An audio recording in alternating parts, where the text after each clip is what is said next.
Hai semuanya, kembali lagi di channel Portal Edukasi. Pada kesempatan kali ini, kita akan membahas rangkuman materi informatika kelas 7 bab 1, yaitu tentang informatika dan keterampilan generik. Materi ini sudah kurikulum merdeka ya. Mari kita mulai dengan apa dan mengapa sih perlu belajar informatika? Informatika adalah bidang ilmu mengenai studi, perancangan, dan pembuatan sistem komputasi serta prinsip-prinsip yang menjadi dasar perancangan tersebut. Nah, menurut KBBI, komputasi adalah penghitungan dengan menggunakan komputer atau dalam matematika, penghitungan dengan menggunakan bilangan-bilangan atau peubah-peubah yang dilaksanakan berdasarkan urutan langkah yang diberikan. Jadi, komputasi adalah ilmu yang berkaitan dengan pemodelan matematika dan penggunaan komputer untuk menyelesaikan masalah-masalah sains. Kenapa sih kita harus belajar informatika? Jawabannya simpel dan mudah. Kita hidup bukan lagi di zaman batu ya. Kita sudah berada di zaman modern, yang di mana-mana sekarang sudah era digital. HP aja smart, masa kita enggak? Era digital ini sering disebut juga industri 4.0. Kemudian masyarakatnya itu disebut masyarakat 5.0 atau bahasa Inggrisnya Society 5.0. Melalui mata pelajaran informatika, diharapkan di masa mendatang kalian ini tidak hanya bisa menggunakan teknologi komputer, tetapi juga tahu kapan teknologi tepat dimanfaatkan untuk menyelesaikan pekerjaan. Bahkan juga tahu bagaimana membuat aplikasi teknologi untuk mengatasi berbagai persoalan. Selanjutnya, apa sih yang akan dipelajari dalam mata pelajaran informatika? Kalian akan mempelajari bidang-bidang pengetahuan informatika yang dapat dikelompokkan menjadi seperti ini. Yang pertama, berpikir komputasional atau BK. Kemudian, teknologi informasi dan komunikasi, yaitu TIK. Sistem komputer atau SK, jaringan komputer dan internet, JKI. Kemudian ada analisis data, yaitu AD, algoritma dan pemrograman, AP, dampak sosial informatika atau DSI, serta praktikal lintas bidang atau PLB. Selanjutnya, informatika dan profil pelajar Pancasila. Bagi pelajar Indonesia, karakter yang baik ini harus sesuai dengan profil pelajar Pancasila. Nah, ciri-cirinya itu beriman, bertakwa kepada Tuhan Yang Maha Esa, dan berakhlak mulia. Berkebinekaan global, mandiri, bergotong royong, bernalar kritis, serta kreatif. Nah, kita akan pelajari juga nih perbedaan TIK dan informatika. Menurut UNESCO di tahun 2006, yang dimaksud dengan TIK adalah semua bentuk teknologi yang dipakai untuk mengirimkan, menyimpan, menciptakan, membagikan, atau mempertukarkan informasi. TIK itu mencakup teknologi seperti radio, televisi, video, DVD, telepon, sistem satelit, komputer dan jaringan komputer, serta peralatan dan layanan yang berhubungan dengan teknologi ini, seperti video conference dan surel.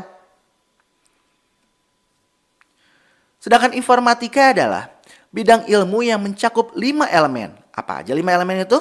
Berpikir komputasional, teknologi informasi dan komunikasi, teknik komputer, jaringan komputer dan internet, analisis data, algoritma dan pemrograman, dampak sosial informatika, dan praktikal lintas bidang. Jadi jelas berbeda ya, karena cakupan informatika itu lebih luas. Selanjutnya, kita masuk ke materi pengantar keterampilan generik. Dalam konsep kurikulum informatika, dikenal adanya 7 aspek praktika lintas bidang, yaitu membina budaya kerja masyarakat digital dalam tim yang inklusif, berkolaborasi untuk melaksanakan tugas dengan tema komputasi, mengenali dan mendefinisikan persoalan yang penyelesaiannya dapat didukung dengan sistem komputasi, mengembangkan dan menggunakan abstraksi, mengembangkan artefak komputasi, misalnya membuat program sederhana untuk menunjang model komputasi yang dibutuhkan di pelajaran lain. Mengembangkan rencana pengujian, menguji dan mendokumentasikan hasil uji artefak komputasi, serta mengkomunikasikan suatu proses, fenomena, solusi TIK dengan mempresentasikan, memvisualisasikan, dan memperhatikan hak kekayaan intelektual. Nah, dalam proses tersebut, kalian itu nanti akan lebih fokus bekerja dalam kelompok.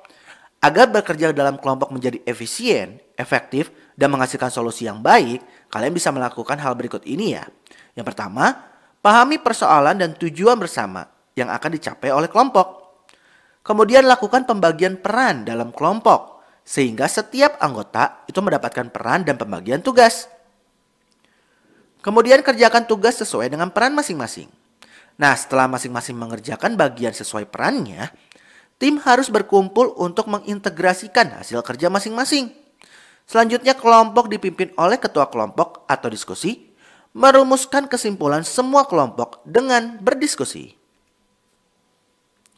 Nah, tentunya hasil tersebut nanti akan ditampilkan ya. Nah, tampilannya itu dapat berupa presentasi dan demo produk ataupun dalam bentuk produk tampilan seperti infografis. Nah, kita simak lebih dalam ya. Kita mulai dulu dengan infografis. Apa sih infografis itu? Infografis berisi informasi teks dan gambar atau grafik lain yang akan mempermudah pembaca menangkap pesan yang dimaksud. Sebuah infografis itu mempunyai komponen konten dan tampilan. Nah, ini adalah contoh dari infografis. Dalam merancang infografis, itu perlu memperhatikan beberapa hal, yaitu tujuan infografis dibuat, kepada siapa infografis ditujukan, konten itu harus benar, masuk akal, dan jelas sumbernya. Dari segi tampilan, kalian perlu memperhatikan hal-hal berikut ini. Pemilihan kata-kata kunci, pemilihan huruf yang sesuai ukuran dan jenisnya, pemilihan ilustrasi yang sesuai, tata warna yang serasi dan sesuai dengan konteks, serta tata letak yang baik. Selanjutnya, kita bahas juga tentang presentasi. Sebuah bahan presentasi yang baik adalah gabungan antara penjelasan murni tekstual dan infografis. Biasanya, bahan presentasi disampaikan dalam ringkasan butir-butir penting dari paparan. Nah, biasanya kalau dalam komputer itu menggunakan Microsoft PowerPoint.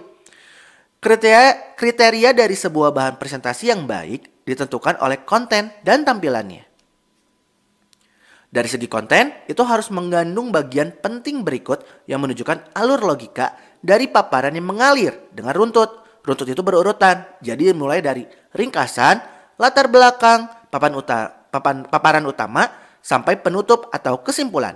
Urutan ini tidak boleh diacak, jadi nggak mungkin juga kan ditutup dulu baru ada ringkasannya. Kemudian ditulis dalam bahasa yang sesuai dan dalam bentuk butir-butir kata kunci serta ringkasan teks. Dari segi tampilan, ukuran huruf itu harus cukup besar untuk dapat dilihat oleh penyimaknya. Seimbang antara teks dan gambar, serta jumlah lembar yang sesuai dengan waktu yang disampaikan. Hal lain yang perlu diperhatikan ketika akan presentasi yaitu, siapkan bahan presentasi dengan baik dan menarik sesuai dengan waktu yang disediakan. Siapkan alat bantu seperti alat petunjuk atau pointers. Perhatikan siapa audiensnya atau penyimaknya, dan konteks dari presentasi karena akan menentukan gaya bahasa lisan dan gaya bahasa tubuh yang cocok. Kemudian saat menjelaskan produk, konsep harus menggunakan alur logika yang menunjukkan penalaran yang runtut. Kemudian saat sesi tanya jawab, jawab dengan ringkas dan tegas sesuai dengan pertanyaan. Jika tidak memahami pertanyaan, rangkum dan ulangi dulu untuk klarifikasi. Nah ya mungkin cukup sekian. Terima kasih telah menyimak video pembelajaran hingga selesai. Semoga bermanfaat kita semua. Jangan lupa like, comment, and subscribe.